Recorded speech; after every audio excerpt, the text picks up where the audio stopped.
hindi ako nagkamali na iniwan ko ang Seventh-day Adventist. Siguro kung nasa SDA pa ako hanggang ngayon, siguro hanggang ngayon sinungaling ako. No?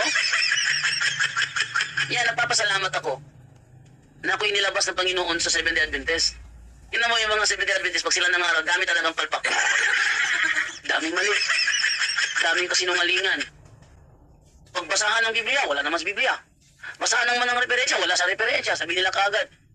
Eh, yung referensya nyo, kayo nag-contribute yan eh. O, gamit tayo ng OpenAI, takot pa rin. Eh, saan ba kumuha ng info si OpenAI? Tanungin mo. O, gamit tayo ng OpenAI, takot pa rin. Sabi niya, eh, saan ba kumuha ng info si OpenAI? Tanungin mo.